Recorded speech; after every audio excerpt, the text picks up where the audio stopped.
We were standing around, there was about 20, 25 people here. Returning to the scene of the crime, Dennis Horak was here in his brother's Toronto backyard on vacation when he learned this summer the Saudis had expelled him as ambassador. Did you think that was a joke? Well, at first we thought, because it was on Twitter. It's not the way these things are normally done. Twitter. This is where the problems began. It was August when Ottawa issued this tweet urging the immediate release of women's rights activists. As was routine, it was translated into Arabic and sent out from the Canadian embassy in Riyadh. The Saudis were furious. Twitter diplomacy. The tweet wasn't Horak's idea. No one asked his opinion, and he says he wouldn't have advised it. To sort of drop a tweet, as we did, in a vacuum with no bilateral relationship really to speak of.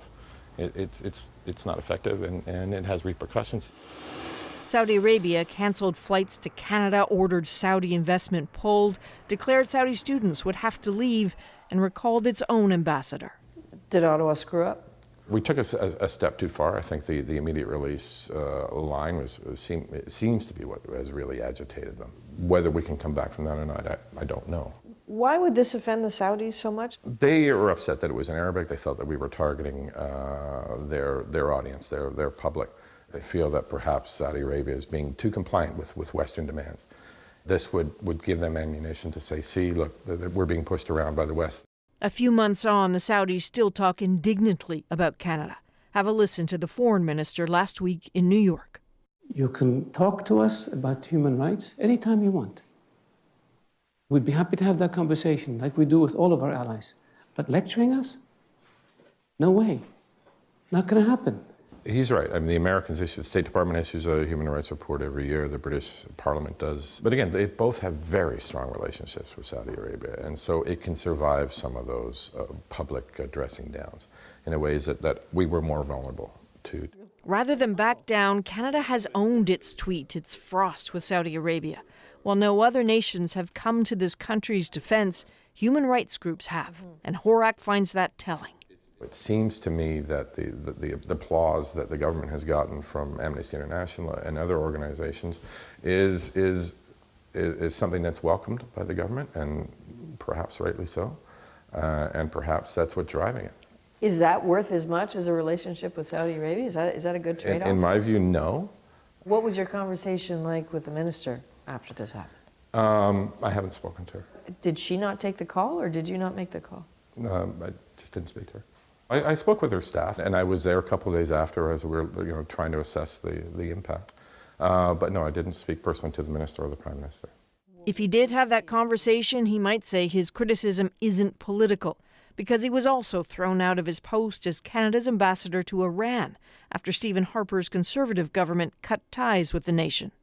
When I was in Iran and in Saudi, that engagement, whether we like them or not, whether we like what they're doing or not, is really not the issue. If you want these changes to happen, if you want to have your voice heard, you have to engage them. Toronto is home now for Horak and his wife. Writing, analysis may be his destiny. He doesn't expect to be advising anyone about Saudi Arabia. Anybody who's going to want to do business in Saudi Arabia is not going to be putting me on a board or putting me as an advisor. I mean, the business side would have been nice, but I'm going to be the skunk at that party. Persona non grata is the official term. Skunk at the party, that'll do, though. So, Adrian, let's look at a couple of issues kind of brought up by this whole story. First of all, what about the women's rights activists who were mentioned in that tweet? Well, he knows them well. Dennis Horak says he doesn't think the tweet hurt them. They're still in jail, though.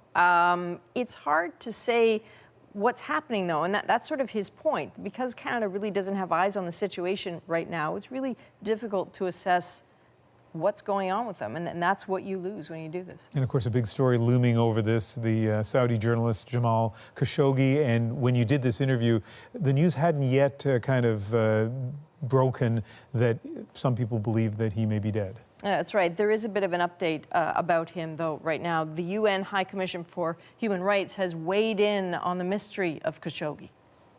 We call for cooperation between Turkey and Saudi Arabia to conduct a prompt, impartial and independent investigation into the circumstances of Mr. Khashoggi's disappearance and to make the findings public.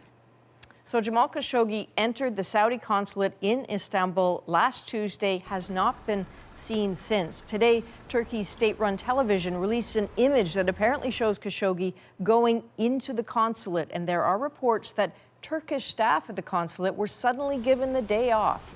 The Saudis maintain Khashoggi left the building shortly after. Turkey's foreign ministry says a search will be conducted there.